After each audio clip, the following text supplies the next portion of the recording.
Bonjour à tous et bienvenue sur boursicoté.com pour cette nouvelle analyse technique du CAC 40 en clôture avec un franchissement donc de la zone des 8024 points qui est observé aujourd'hui. Cette zone de résistance qui avait été validée ici par les deux dernières séances de la semaine dernière est franchie en clôture, mais nous allons voir que la conviction n'y est pas puisque nous commençons à avoir des signaux d'essoufflement de cette dynamique haussière. Au niveau des indicateurs techniques, donc nous avons une configuration ici très neutre au sens des histogrammes du MACD, un RSI qui se stabilise ici autour de la zone de surachat et des volumes qui sont en baisse, c'est très net ici sur cette phase.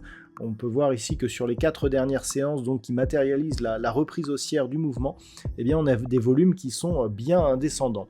Donc, quelque part, malgré la clôture du CAC 40 qui termine à 8028,90 avec un gain de 0,28% par rapport à la clôture de la séance précédente, effectivement, on commence à avoir des signaux d'affaiblissement et donc il va falloir observer justement la suite de ce mouvement pour voir si cela ne prépare pas une phase de consolidation.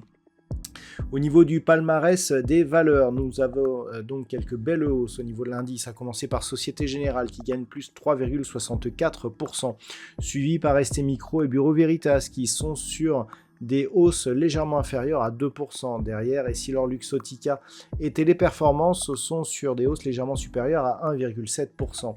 Au niveau des plus fortes baisses, ArcelorMittal perd 1,91%, suivi par Eurofins Scientifique et Pernod Ricard, des pertes proches de 1,65%. Carrefour et Accor Hôtel sont sur une perte de 1,33%. Donc on le voit, c'est assez équilibré, pas de grosses variations, on a un peu plus de variations sur le SRD. Donc globalement, ce que l'on peut synthétiser donc, de toutes ces informations, c'est le fait effectivement que l'on continue à monter. On a un nouveau plus haut significatif de tendance très court terme, donc nouveau plus haut à 8037,24.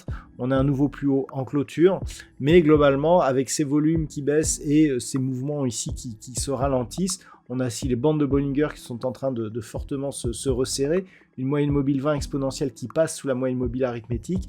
Tous ces indicateurs et indications vont dans le même sens, à savoir un affaiblissement de la dynamique. Donc pour l'instant, vu que l'on a un nouveau point haut, ça reste haussier, mais si on commençait à venir ici rebaisser et à passer certains seuils, on commencerait à avoir des petites alertes. Alors la première alerte viendrait éventuellement d'une cassure ici de la zone des 7975 points. C'est une zone ici qui a été résistante sur cette phase, puis support donc lors des deux précédentes séances.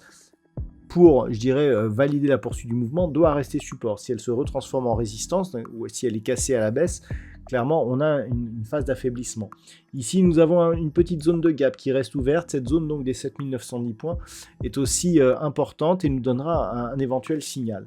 Et puis, on a ce niveau ici des 7855, zone vers laquelle devrait évoluer la moyenne mobile 20 exponentielle demain. Clairement, une cassure de cette zone viendrait casser la dynamique.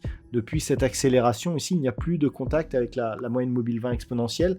Donc la rupture de celle-ci viendrait donner un net signal et on aurait une confirmation de ce signal sur une rupture de ce point bas et plus globalement de la zone de support des 7800 points, zone qui était un niveau majeur avant son franchissement à la hausse. Cette zone qui a été validée comme support ici par cette bougie devra s'imposer en tant que support encore si les cours venaient à consolider. Ce qui veut dire que tant que l'on reste au-dessus de ces niveaux, ça reste haussier, certes avec des degrés d'affaiblissement et qui seront rythmés en fonction des niveaux qui sont enfoncés, mais pour l'instant tant que l'on est au-dessus de ces niveaux et notamment au-dessus des 7975 points, première zone de signal, clairement, on est toujours sur un mouvement haussier. Si la rupture des 8024 points était confirmée demain, puisqu'au moment où j'effectue cette analyse, les futurs restent au-dessus de ce niveau, on a 8092 points, puis éventuellement après 8145, 215, et enfin la zone majeure des 8250 points. Pour l'instant, voilà, on en est là. Donc, si les cours continuent à monter, clairement, On verra si effectivement on peut éventuellement reprendre un petit peu de dynamique, un petit peu de force, auquel cas on pourra relancer effectivement le mouvement. Par contre, si on reste ici sur des volumes qui continuent à décroître, et si on venait ici à tester la zone des 7975 points, là clairement il faudra se poser la question d'une petite phase de consolidation. Voilà donc ce que l'on peut dire sur l'analyse du CAC 40 pour ce soir. D'un point de vue statistique, nous avons une configuration qui nous donne un nombre d'occurrences un peu plus important et pourtant ça reste assez neutre. Alors ça pourrait redevenir haussier pour, je dirais, alors peut-être pas cette semaine mais plutôt la semaine prochaine, mais une hausse qui pourrait être de courte durée puisque dans le temps, a priori, ce mouvement haussier ne tiendrait pas, c'est en tout cas ce que nous indiquent les statistiques donc qui se basent sur des configurations similaires ces 20 dernières années. Voilà donc ce que l'on peut dire pour aujourd'hui. Je vous souhaite de passer une bonne soirée. On se retrouve dès demain pour d'autres analyses techniques, toujours sur le site boursicoté.com.